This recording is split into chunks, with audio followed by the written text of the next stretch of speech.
சிவதானு பிள்ளை நாகர்கோயிலில் பிறந்த விஞ்ஞானி. டாக்டர் அப்துல் கலாமுடன் இஸ்ரோவில் ஒன்றாக பணியாற்றியவர். ஒளியை விட 5 மடங்கு வேகமாக செல்லக்கூடிய பிரம்மோஸ் ஏவுகணையுடைய தந்தை என போற்றக்கூடியவர். பத்மஸ்ரீ, பத்மபூஷன் போன்ற விருதுகளை பெற்ற விஞ்ஞானி. இவர் பன்ருட்டி திருவதிகை வீராட்டனேஸ்வரர் ஆலயத்திற்கு வருகை புரிந்தார். அங்கே நடந்த அர்த்தஜாம பூஜையிலும் கலந்து கொண்டார். அப்பொழுது அன்பர்களுடைய வேண்டுகோளுக்கிணங்க அவர் ஆற்றிய உரையை இப்போது நீங்கள் கேட்கப் போகிறீர்கள். அப்துல் கலாம் கூட அவர் கூட நான் 40 வருஷம் ஒர்க் பண்ணியிருக்கேன். 40 ஆண்டுகள் அப்துல் கலாம் கூட ஒர்க் பண்ணியிருக்காங்க. நாங்கள் சேர்ந்து முதலான நாட்டில் ராக்கெட் வந்து அதுக்கு பேர் SLV-3 மாதிரி. ரோஹிணி சேட்டலைட்டை நாங்கள் முதல்ல போட்டது 1980. அதுக்கு பிறகு அவர் மிசைல் பண்ணணும், ஏவுகணை பண்ணணும்னு சொல்லி ஹைதராபாத் போனார். அப்போ நான் அவர் கூட ஹைதராபாத் போயிட்டேன். அங்கே நான் ஒரு ப்ரோக்ராம் டைரக்டராக இருந்து ஒரு இன்டகிரேட்டட் கைடட் மிசைல் ப்ரோக்ராம், அதாவது 5 மிசைல் அக்னி, பிருத்திவி, ஆகாஷ், நாக், திரிசூல், அப்படி 5 மிசைலை டெவலப் பண்ணக்கூடிய ரெஸ்பான்சிபிலிட்டி இருந்தது.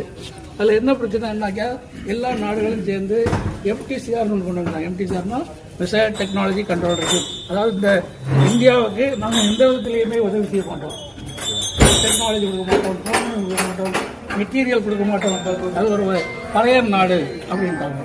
அப்போ இதில் இருந்து நம்ம எப்படி வர்றது? நம்ம டெக்னாலஜி நம்ம லேட்டாக ஆரம்பிக்கிறோம். மற்ற நாடுகளில் இந்த உலகமாக யுத்தம் நடந்து 2வது யுத்தம் நடந்த உடனே அவங்க எல்லாம் நிறைய டெக்னாலஜியில் ரொம்ப முன்னேறிட்டாங்க. நம்ம அடிமையாக இருந்தோம்.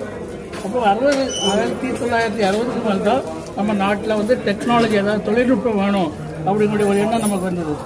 இப்படி வந்த பிறகு அது ரொம்ப லேட். 30-40 வருஷம் நம்ம ஒரு அமெரிக்காவோட பின்தங்கிட்டோம் அப்படி இருந்தது. அதை மாற்றி அவனுக்கு ஈக்குவலாக நம்ம பண்ணணும் அப்படிங்கக்கூடியதான் அந்த அப்துல் கலாம் திட்டம். அவர் என்ன சொல்கிறாருன்னா, ஸ்ட்ரென்த் ரெஸ்பெக்ட் ஸ்ட்ரென்த். ஸ்ட்ரென்த்னா சக்தி. இந்த சக்தி நம்மகிட்ட இருந்தால் தான் இன்னொரு சக்தி நம்மளை மதிக்கும். அந்த மாதிரி ஒரு வல்லமையை நம்ம உண்டாக்கணும் கூடியதான் அவருடைய நோக்கம். அதுபடி நாங்கள் எல்லா தொழில்நுட்பமும் எது முக்கியமான தொழில்நுட்பமோ அதையெல்லாம் நாங்களே பண்ணிட்டோம். ஒரு 200 தொழில்நுட்பம் பண்ணி அந்த அக்னி நம்ம இருக்குது. அக்னி 5000 கிலோமீட்டர் போகும். அதில் நியூக்ளியர் பேலோடு இருக்குது. நியூக்ளியர் பேலோடுனா தெரியுமா உங்களுக்கு? அது ஒரு இடத்துல விழுதுன்னா அந்த இடமே இருக்காது, இல்லாமல் போயிடும். 5000 கிலோமீட்டருக்கு அது போகும். அப்படிப்பட்ட சக்தி நம்மகிட்ட இருக்குது அக்னி. அதே மாதிரி எல்லா சக்தி இருந்தாலும் நம்ம நாடு இன்னும் 4வது நாடு 5வது நாடு தான் நம்ம சொல்கிறோம். அப்போ எப்படி முதல் நாடாக்குறது? இப்படி தான் அடுத்த திட்டம். அதுபடி நாங்கள் என்ன பண்ணோம்னா, இந்த கல்ஃப் வார் நடந்தது. கல்ஃப் வாரில் சதாம் ஹுசைன் கல்ஃப் வாரில் நடந்ததில்ல 1991. அதில் என்னன்னாக்கா அமெரிக்கா ஒரு சாதாரண, அதாவது ஒரு க்ரூயிஸ் மிசைல்னாக்கா தாழ்ந்து போகும், எதுமைக்கு தெரியாது, அது உடைச்சிருவாங்க, அவனை தாக்காது. அவனுடைய எல்லா ஏற்பாடுகள் பண்ணியிருப்பான்ல, ரேடார் பார்க்குறதுக்கு, மிசைல்லாம் வச்சு ஏவுகணையெல்லாம் வச்சுருப்பாங்க, அதெல்லாம் உடைக்கிறதுக்கு இந்த க்ரூயிஸ் மிசைலை அமெரிக்கா யூஸ் பண்ணிச்சு. அந்த டொமஹாக் மிசைல் சப்சானிக்னா ஸ்பீடு சவுண்டுடைய ஸ்பீடோட குறைவு. சவுண்டுடைய ஸ்பீடு 330 மீட்டர் பர் செகண்ட் சவுண்டுடைய ஸ்பீடு.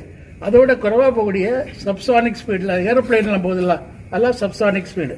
அந்த ஸ்பீடில் போகக்கூடிய மாதிரி அவங்க பண்ணியிருக்காங்க. அதான் சக்ஸஸ்ஃபுல்லாக பண்ணிட்டாங்க.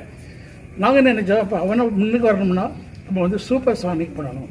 அதாவது அவனோட ஸ்பீடு கூடுதலாக பண்ணணும். ஏன்னா பின்னால் அவருடைய வாரலாம் ஸ்பீடு, எவ்வளோ சீக்கிரம் நம்ம எனிமியை தாக்குறோமோ அவ்வளோ சீக்கிரம் அவனால் தாக்க பிடிக்க முடியாது. அதனால் சூப்பர் சானிக் பண்ணணும் சொல்லி அதுக்கு ஒரு திட்டத்தை வச்சாங்க. அதுக்கு நான் தலைவராக இருந்தேன். அப்புறம் இந்த திட்டத்தில் என்னன்னாக்கா, நமக்கு சூப்பர் சானிக் ஸ்பீடு வரக்கூடிய இன்ஜின் வேணும். அது கொடுக்கக்கூடிய ஸ்பீடு கொடுக்கக்கூடிய இன்ஜின் வேணும்.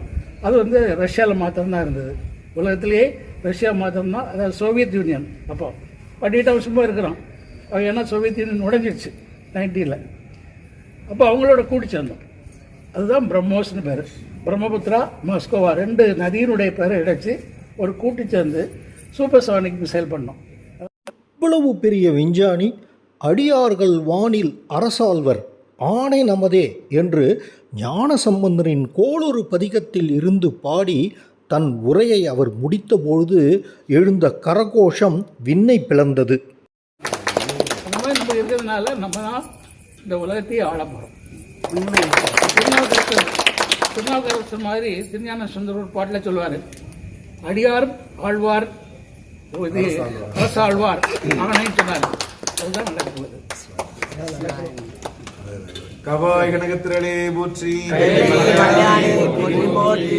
ரொம்ப நன்றிங்க.